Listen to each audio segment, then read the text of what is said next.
Welcome to Overtime with Jared P. and Johnny O, episode 62 in season 2 of our show. Appreciate you joining us. Johnny, welcome to the show, and we'll get right into our title sponsor real quick. Elite Chiropractic, 2 locations, Greensboro and Winston-Salem. Jeremy Phillips, former NFL player, been on the show several times. He's the owner, the chiropractor. He does such a great job getting you feeling better than ever. Again, 2 locations, Greensboro and Winston-Salem. Check them out online on Facebook and Instagram, Elite Performance Chiropractic. All right, we have the NFL Power 5. We have some thoughts about Penn State. We have Bill Belichick's future. And then also, I think Johnny might lead a rant on how the talking heads in national media, they don't know anything. And so we'll get into all of that. But let's start with our Power 5 that we start every show off in the NFL season. And it's changing week by week. We thought we might have some settling, but I don't know. It seems even more confusing after last week, after week 5. So do you want to go first? Yeah, I'll go first. But, like you're saying, I mean, that's how the NFL is, man. I mean, anybody can beat anybody on any given Sunday, I guess. But it's been a crazy 5 weeks. All right, my Power 5. Number 5. I had it between 2 teams, but I'm only going to give you one because I don't like to go against the rules, as we all know after 62 episodes. You'd like to have it was between the Colts and the Jaguars, but I'm picking the Colts, man.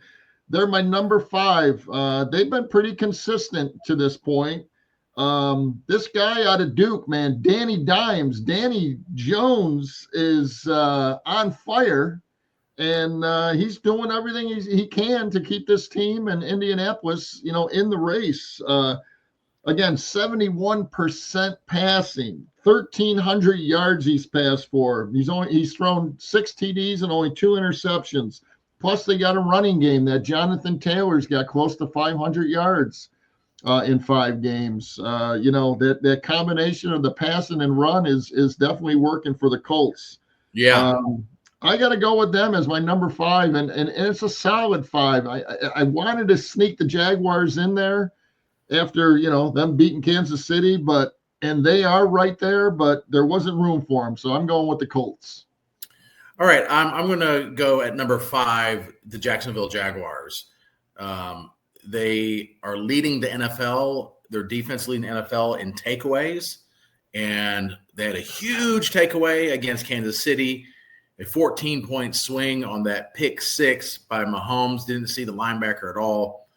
Runs it back over 100 yards for a 14-point turnaround. Now, to be fair, Jacksonville did have a kind of the same thing where Kansas City knocked the ball away at the 1-inch line, but then they had to drive 99 yards. But that was also – so it was kind of an even thing. But I think Jacksonville's defense is tough.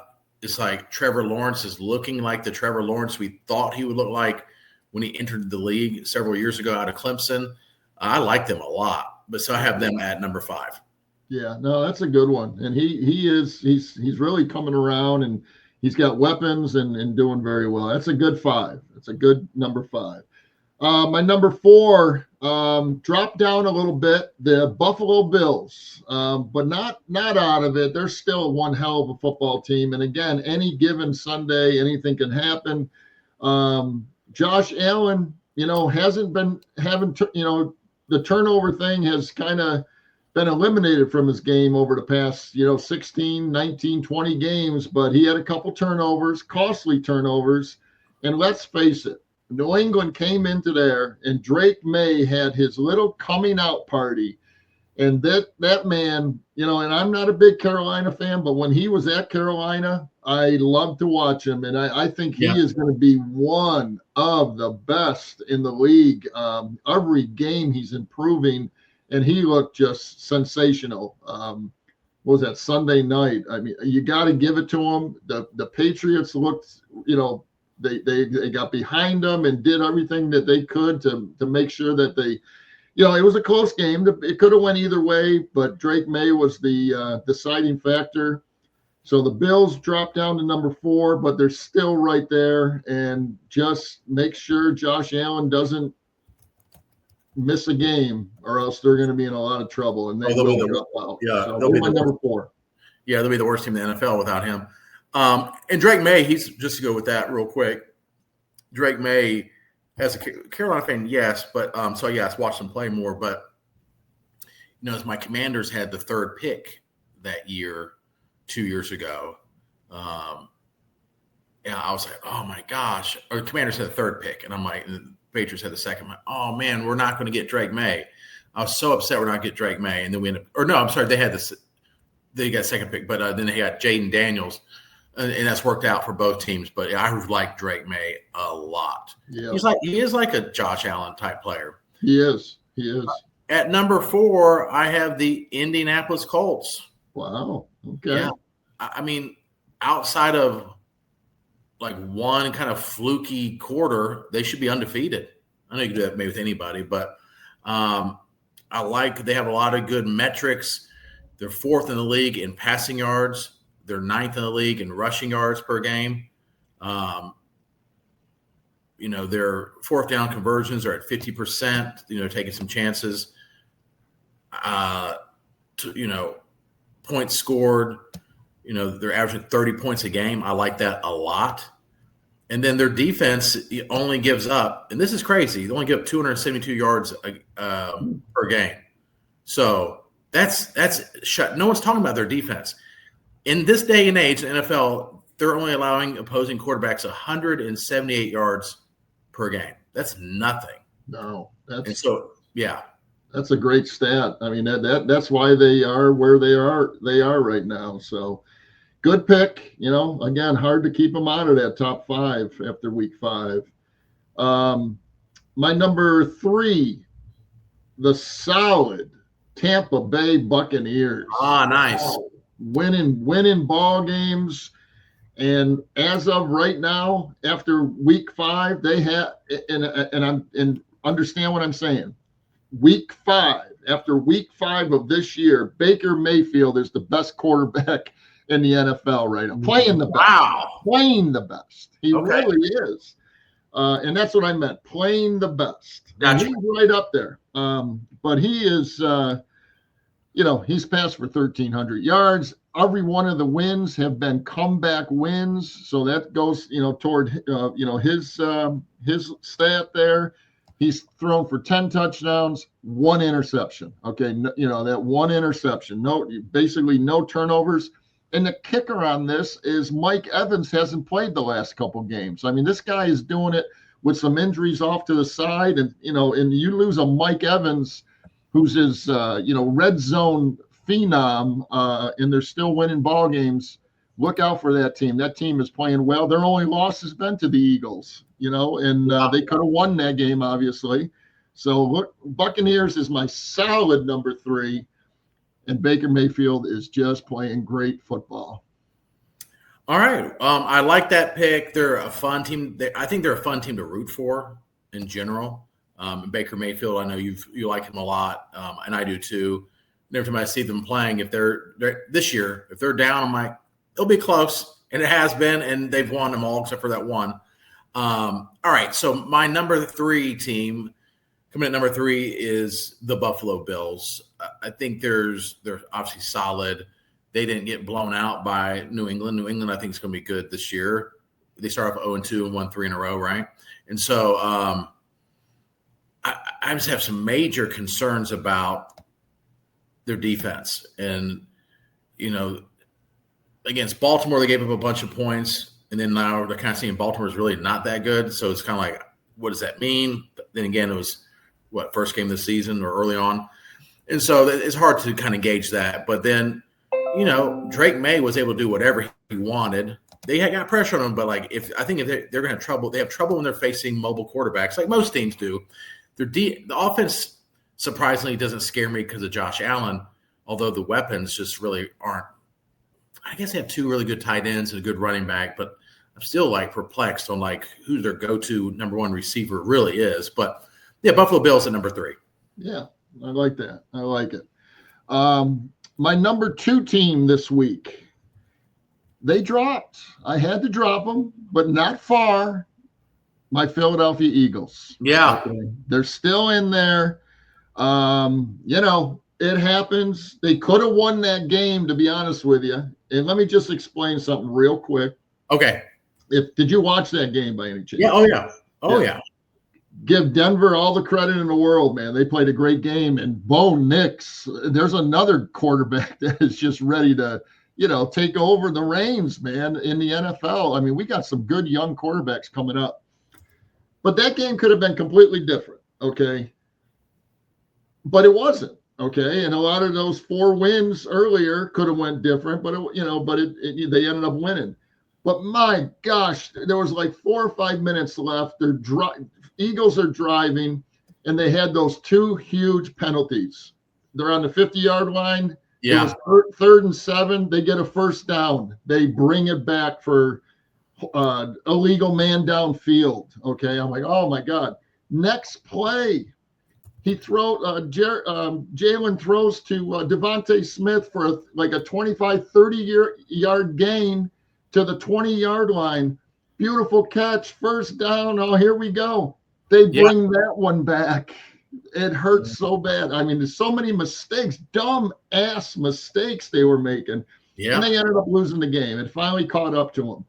So they're still right there. I know, he actually passed too much that game, according to the talking heads on Monday morning now. They've been complaining about, hey, he's passing too much. The running game's, blah, blah, blah, too much running, too much passing. But he threw for 280 yards, 2 touchdowns, and they lose. Okay, they got to get back to what wins ball games. And Jeff Saturday said it so right. He's the only one that I like listening to. He said for 4 weeks, and he looked at all his little get-up guys. He goes, for 4 weeks, you're telling, oh my God, you got to stop running the ball all the time and pass. Right. He goes, and now they passed. You got to have the combination, obviously. He goes, but he was kind of yelling at those guys. He goes, now you're complaining. They don't have an identity. I thought their identity was running the ball, and that's all they complained about. Their identity is they're 4-1 and they're defending Super Bowl champs. That's the only identity they need. They're number 2 in my Power 5 because they lost, and there's just a better team playing right now in my number 1. But hang in there. And Kevin Patula, the offensive coordinator's got to get his act together. We got too much talent for us not to have a balanced attack, running and passing. I agree. Now, he goes number 2. And he broke this. Hurts me because last year, I'm a Commanders fan, but this hurts me because also like being right about certain things. And what have I said? Did A.J. Brown play? The answer is yes. Y'all have won. And since I've said that, you've won 20 in a row. I didn't know it was going to be like that. Let's be fair. I didn't know it was going to be like that. A.J. Brown played and lost, granted. Yeah. It could have easily gone either way. Challenges for the Eagles. They rank 31st out of 32 teams in passing offense. Right. And that's why people are saying that. But you can't be 17th in rushing offense with Saquon Barkley. No. How many did you? Maybe you said it. What do you have? 8 carries in that game. 6 carries. 6 carries. I mean, yep.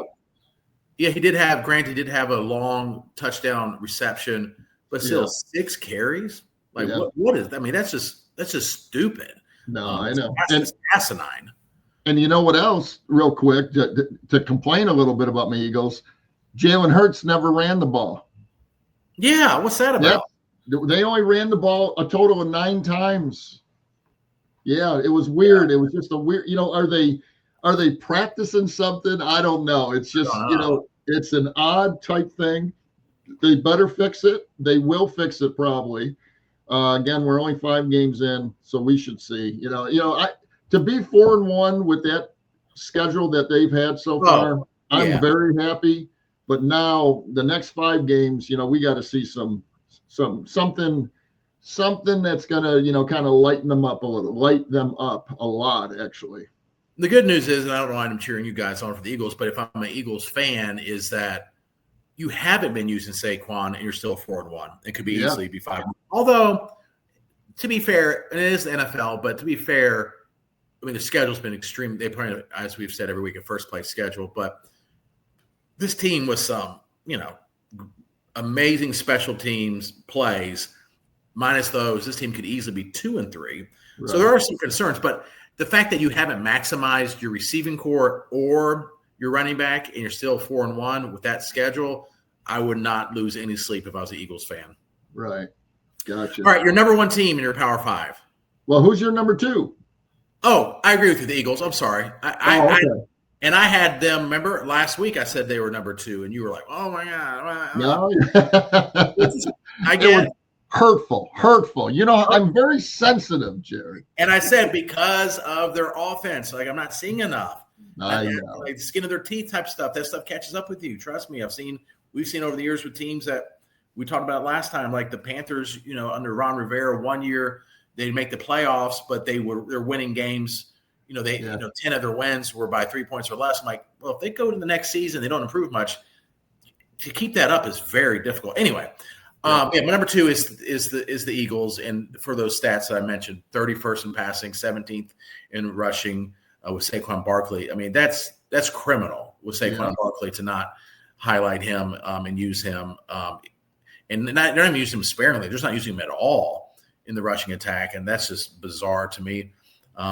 So they're number two though. All right, my number one, and it's got to be yours too, man. These Detroit Lions are playing fantastic football. Jared Goff, between him and Baker Mayfield, are MVP candidates right now. 75% of his passes, 12 touchdowns, 2 interceptions, and Jahmyr Gibbs and David Montgomery, the two-headed monster behind him, have run for over 635 yards and 8 touchdowns. I mean, Detroit is the best team in the NFL right now. They're the most fun to watch, and balance-wise, offense and defense, by far the best team in the NFL. And while I'm saying that about Detroit, and then I'll let you go, a couple of quick shout-outs. Jared, I'm telling you, these guys listen to us, and I know a lot of people do listen to us, but these guys are avid listeners. Tom Bloomer, my good friend, a big Detroit fan, listens and calls me and argues, back and forth. We have a lot of good time, talking about what he heard on the show. My man Jack Groff, which I'll give Kickback Jacks a shout out. Jack always is listening, and Bill Ingram, a real good friend of mine. Every morning, the next morning, he calls or texts me and tells me, what a great show. I love, certain aspects of the show, this and that. So I got to give those guys a quick little shout out. Yeah, thank you guys for listening. We appreciate it. And you can tell Jack from Kickback Jacks, my girlfriend and I, we go there once a week, and I get the nachos every time. And I think they get bigger every time. Now you can pay us next time we say it, but anyway, but seriously, it is we go there every week. That's a great place. I love going there, and a great place to watch the game for sure. All right, Detroit Lions, I have as my number one. In the Power Five as of right now. And to me, I want to focus on their defense since you focused on their offense and gave some really good stats there. I think the key with their defense, points allowed, they're ninth. And so with their offense being first, you're averaging 30 points a game, but you're only giving up 17.7. Obviously, that's tremendous. And the turnover differential, the Jaguars are number one in the NFL, and they're number two with +6. So this is a defense. They're fourth in the NFL in interceptions. They have 11 interceptions and 6 in sacks. So it's a team that's going to put pressure on the quarterback. They're going to turn you over, and they're going to turn those points. The last thing you want to do is give the Detroit Lions offense more possessions, and their defense is doing that. And last year, their defense got nicked up right before the playoffs, and my Commanders were able to take them out. But if they stay healthy, this is the best team in the NFL. All right, go ahead. Real quick, do you think, their offense, the way they operate that offense, over the past 2 years, really now, is this one of the best offenses you've ever seen out on an NFL field or what? Yeah, I think obviously, you think of the St. Louis Rams with Kurt Warner come to mind,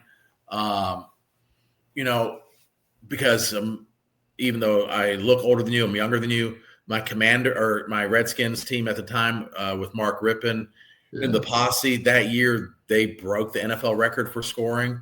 So up until that time, they were like the most explosive offense. So, but yeah, this current NFL, they remind me of the Chiefs when they had Tyreek Hill. They're just explosive. Yeah. Like, and that's when Kareem Rush was in his prime, or young not Kareem Rush. Yeah. Who am I saying? That's an NFL player. Kareem Hunt. Who? Yeah, Hunt. That's Kareem right. Hunt. Kareem Rush is an old school basketball player. Kareem Hunt. I mean, that was like, to me, the greatest show on turf, even though it was grass. But when the Chiefs of modern times, but I think since the Chiefs and Tyreek Hill, this team is so fun to watch. And yeah, it's one of the best. It seems like as of right now, they're trending to be one of the best of all time. Yeah. Interesting. Good stuff. All right. Want to mention our other sponsors before we go into the next segment. We got Estate Jewelry and Loan, something old, something new. Estate Jewelry has a great selection of new and estate jewelry, and you can really find a nice, unique piece in Brian's showroom. He's got a beautiful little showroom over there on Battleground Ave, 2511 Battleground Ave, and you can check him out online at estatejewelryloan.com. And we got Salsarita's Fresh Mexican Grill, located in High Point at the Palladium and in Greensboro in the Target Shopping Center on New Garden Road. Go see my man Miguel over there. He's got a food truck, catering, daily specials every day. That's what daily means, I guess. And you can find his menu on salsaritas.com.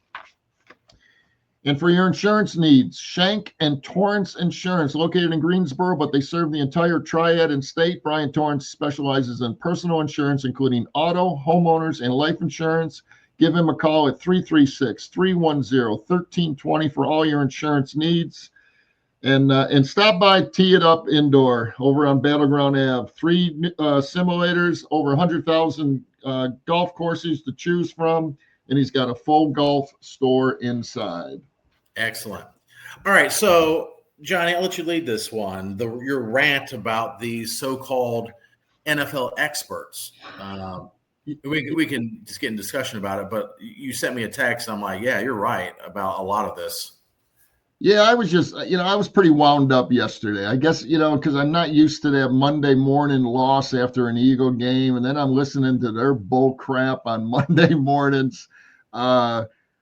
Greeny and his crew just on Get Up, they just, it's just so, I can't believe they get away with it. And they're getting paid, I don't know, millions of dollars to give us their point of view on this.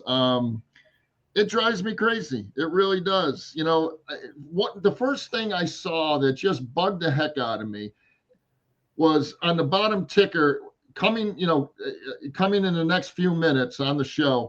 Is Dak Prescott your number one odds-on favorite MVP candidate? Oh my God! I'm like, what?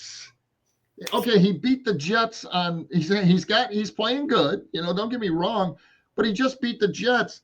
Do they forget about Baker Mayfield and Jared Goff? Are you kidding me? And so they're getting paid to talk about the Cowboys. There's no doubt in my mind. So that got me wound up. Then I go back when Green Bay beat Detroit in the first game, right? Yeah, week 1, yeah. Oh my God, Detroit, they're just not the team that they're going to be from last year, blah, blah, blah. They don't have it. Green Bay is the best team in the NFL. They're going to be, because they got Micah Parsons, this and that. Well, I think things have changed over the last 4 weeks on that. They're never right. Okay. What you can't be, I understand that, but just it gets to me because, you and I get paid nothing for our expertise. Yeah, right. We're giving the people what they want here, Yeah. And then, of course, then they piss me off about the Eagles. They don't have, all of a sudden, for 4 weeks, we already discussed this, so I'll go real quick. They are, all they do is run the ball. They don't pass enough. They got all this. And Monday morning, don't they say, what were they doing? Why didn't they run the ball? Why isn't, they have no identity. And Jeff Saturday stood up for me. It was like me talking. It was I love the guy now, and that's one of your ex-Tar Heel guys, right? I Jeff love him. Saturday. Oh yeah, he's great. He said their identity is they're Super Bowl champs and they're 4-1. Leave them alone. They will figure it out. They have the weapons. They have a running game. We know it. The offensive line obviously is not doing their job right now. They will. It's early in the season. Oh, I can't believe it. So Jalen passes for 280 for 2 touchdowns, throws to AJ, to Devontae. They really didn't even mention that. They are nuts. They drive me crazy. That's just a little bit, of course, they think the Ravens were the best team in the league too, and they're Right. 1-4 and all that crap. It got me wound up yesterday. Just wanted to air it out a little bit on the air here. But that's all I got. But what do you think about that crap that they do?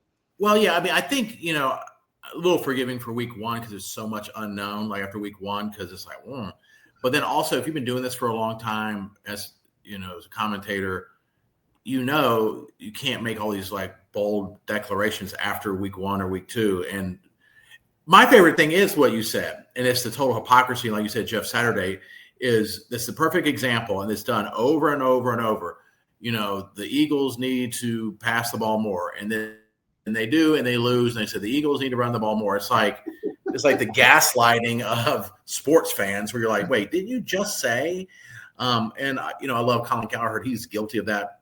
He has smartly, every week he does where Colin was right, where Colin was wrong. He admits that things were wrong, but one day he'll talk about how Baker Mayfield is too mature to be an NFL quarterback. And then 3 weeks later, be like, I told you he would be a Pro Bowler. You're like, wait, you did? So it's like, it's just, you get it all the time, or there's a quarterback controversy and, a rookie will play one game and it'll be decent. And they're like, oh, he's the future. Yeah. And then, like JJ McCarthy had one good quarter. And they're like, oh, see, this was the right decision, letting Sam Darnold out the door, blah, blah, blah. Look at him. Yeah, he had bad first 3 quarters of his first start, but his 4th quarter, you see he's a franchise quarterback. Then he looked horrible the next game. He's hurt and he's out. Okay. But it's like, and then they'll be like, well, should he even be starting in Minnesota? And you're like, at least admit to your part. Like, at least have context, like where you're like, I know we said this before, but we're wrong. I like that. Well said. Just admit what you said and then come across, but they don't. It's just like they know it all, and they get millions of dollars for it. Good for them, man. Right. I'd love to be wrong for millions of dollars. I can do that. It's like being a weatherman. Yeah, exactly. Now, speaking of being wrong for millions of dollars, let's transition into probably 2 coaches that are on the hot seat, or at least one probably, that's actually had success in college football in the hot seat. But first, Bill Belichick and the North Carolina Tar Heels. Getting worse by the game. They played an underperforming Clemson team, and it made Clemson look like the Trevor Lawrence peak Clemson Tigers when they won the 2 championships. Yeah, with Deshaun Watson and Trevor Lawrence, and I believe it's the first time a Bill Belichick team gave up 28 points in the first quarter. At home. And then, to be fair, Dabo took the gas off the pedal because they could have humiliated them further. They could have scored 70 points against the Tar Heels' hapless defense. And so, Belichick will never, ever coach in the NFL again as a head coach because of his age. And this just shows, like, without Tom Brady, he's not the same type of coach. He wasn't a good head coach before Tom Brady. He wasn't a good head coach after Tom Brady. And in college, he's been an abysmal head coach. I still want to give somebody time. He came in, he flipped 70 people, 70 different players. I mean, it's a lot. Carolina's not traditionally a winning program, but all the power, all the money he wants, and they're way worse than they were last year. That's concerning because Carolina was 5-6 last year, but that's with their starting quarterback breaking his leg on national TV in the first quarter of the first game. And so you're running with a backup the whole time, and with the NIL budget of about $3 million, now it's 21 million, 24 million around that. And any staff that he wants, he has pro people up and down the staff. Yeah. So I do want to give him time. I don't know how much time he got, but just some key stats really quick. They're ranked 108th in the country in scoring at 21 points per game. And that's with them playing these trash teams like Richmond. Like I went to the Richmond game and they did put up 40-some points. I mean, that's kind of – and they played Charlotte. So, yeah, their 2 wins come against Richmond and Charlotte. And against Power 5 teams, they look like a high school team. Yeah. Total yards per game. This is college football where teams – it's not surprising to see a team pass for 400 or 500 yards sometimes. Their total yards per game, 222. That's what the offense is averaging? Under Bill Belichick, and that's also playing 2, smaller schools. They're averaging 222 yards total offense in college football. North Carolina is. Passing yards a game, 172. Rushing yards, only 50. And they're averaging turning the ball over 3 times per game. That's not good. Yeah. And then their defense, they're giving up 488 yards of offense. So they're getting doubled up every game. They're allowing 400 yards passing per game, and their rush defense is decent, but 89 yards per game. But they're giving up 32 points per game. So they're not good anywhere. Offense, defense, special teams, quarterback. And look, I think after this full year, if he stays, which I don't know if he will, he's not getting an NFL job as a head coach, and he won't take a coordinator position. We know that. Right. But if he stays, I think after 2 full seasons, at least there should be a trend somewhere. Right now, they're trending down with more money, more resources, more NFL experience on the sidelines than they've ever had in Chapel Hill, and arguably what many thought was the greatest coach of all time, and they're getting worse. That's not good. No. If he is the GOAT, okay, that everyone's been saying for years, all right, I don't care. He came in, this is his first year, what was it, 70 new players, but the transfer portal, a lot of schools get that. Okay, but if he's that great a coach and he has that great of staff, all these NFL guys coming in, I would accept some losses, okay? The TCU, they got swamped, and then of course Clemson, they got just killed, okay? You lose those games, but if they're well coached, they're not going to lose by 30 friggin' points. I mean, have them ready and be competitive. That team is not even competitive and they're a Bill Belichick coach team. That makes no sense. He's being, we're seeing the real Bill Belichick, man. If players win ball games, okay, and I know you got to be a good coach and all that. He has shown nothing for any one of those 3 parts of the game. They're horrible in every part of the game of football right now. Yep. Do you agree? That's coaching, man. Yeah. Wow. Yeah. No, it's coaching. You're right. You would see, yes, we're not Clemson. I mean, Clemson, they're actually playing a tough schedule, but Clemson's look bad. They're not the same Clemson. But, Clemson does have 5 and 4, a bunch of 5 stars and 4 stars. Yeah. And my understanding is the Tar Heels, but also I don't know why Belichick, at least 1 year, 0 5-star athletes even on the team or transferred in, and just a handful of 4 stars. So, yeah, you are – but still, if you're the greatest coach of all time, to your point, Johnny – you would see him maximizing those players. I thought at least their defense would be good. Defensive strategies would be good because excellent defensive mind. I figured the offense would lag, but defensive mind. I mean, the fact that their defense is, to me, I'd have to look at other stats, probably the worst defense in the ACC with the greatest defensive mind of all time. They're getting worse every game. They're not getting any better. Well, and there you go. That's coaching. If you're getting worse, that's part of coaching. Because if they were getting better, wow, this Belichick's got this team turned around. Well, no, they're going the opposite way. He's not he's not the greatest coach in the world. I mean, he's got 6 Super Bowls, yes, all with Tom Brady. I mean, we could go on, we can do a whole show on that. I, and he's just, I hate to say it, he's too old. And why isn't he coaching in the NFL? No one wanted him, so he went. He came to college. It's really it's a weird type thing going on, and he's really screwing up his legacy. To be honest with you, if this season ends the way like it's looking like, they might win 5 games max, maybe, and if he quits, it looks bad. And then he comes back, and they're about the same. Yeah, I think his legacy's tarnished.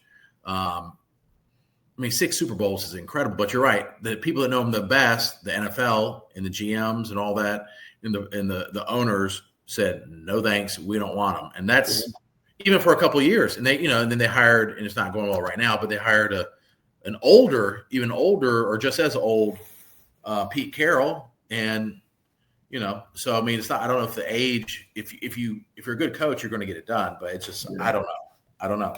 He hasn't been good before or after Tom Brady. Period. So it might be real quick to stay on that. He's. I think he's kind of acting like an ass a little bit too, because and why the Patriots do not allow him to come on the premises over there. Okay, right. We don't know why. Geez, I wonder why. And so he said, well, you can't come on Chapel Hill. That's taken away from the kids, first of all, which I don't understand. And Drake May has, his coming out party Sunday night. And I'm sure you saw that. Oh, yeah.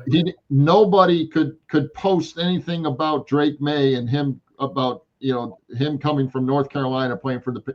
What is that? I mean, what's the guy, 9 years old or 15, and he's mad at his girlfriend? I mean, this is nuts.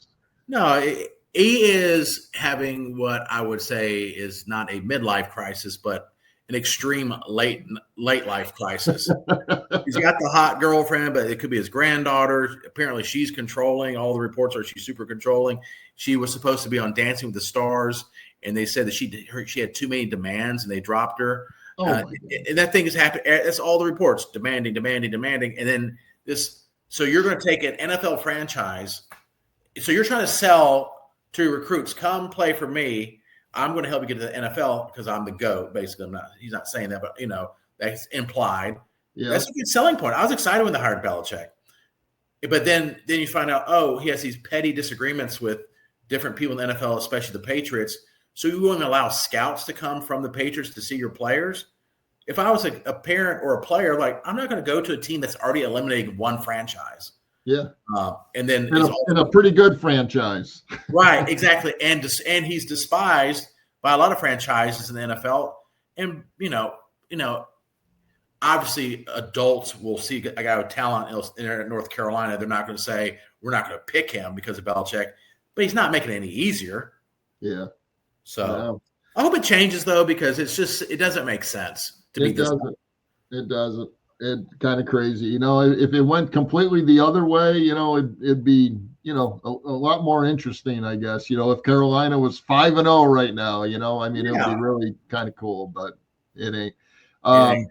And just to end it, I follow Penn State because Danny O'Brien is, coaching under James Franklin, and I've stuck up for James Franklin, and he's done a great job at Penn State, but they just can't win the big one. I now his job's on the line, man. It was okay when he lost to Oregon, but that was in Penn State. He should have. You need to win those games, but to come back the next week and get beat by a winless UCLA team, this one's going to hurt. This one, he is under some serious pressure. No, and it's tough with some of these bigger schools because you see like a Michigan when Harbaugh didn't get fired, but Harbaugh leaves. Some of these really upper echelon coaches, I think sometimes they think they grow on trees. But with NIL, it kind of evens the playing field a little bit. So just to be like, let's get another person and we'll win at Penn State, it's just not necessarily the case. So, I mean, it's a very interesting scenario. And he has a contract that's through 2031. I don't know what his buyout is. but he's guaranteed $8.5 million per year. So do the math, I guess. So maybe they'll see. But that UCLA performance, you can't lose to an 0-4 team. No. You know, and you just can't. And the game ended up like 42-37, but at one time it was like 34-14 or something. Yeah, it wasn't even close. Yeah. So I mean, a long season, if he runs the table the rest of the season, he can be back in the playoff. And people, this will all be forgotten. But if he has another 1 or 2 losses with that fan base, they're going to have some tough decisions. Well, they only have Ohio State and I think Michigan left on their schedule. So yeah, so that's at least 2 more losses. That's what I mean. He hasn't even played that part of the schedule. That's tough. So yeah. So, but he just seemed like a good dude. He seemed like a positive person. It seemed like he's a good coach. But I don't know. It's crazy. That's why we love football. That's right. It seems predictable, but in lots of ways, the only thing that's predictable about it is it's unpredictable, which I love about it. Exactly. So all right. Sort of like my golf game. The only thing consistent in my golf game is my inconsistency. Right. That's awesome. Well, follow us on all social media platforms. We're on all streaming platforms as well. Subscribe, and we have our weekly episodes in full and then clips as well on social media. And until next time.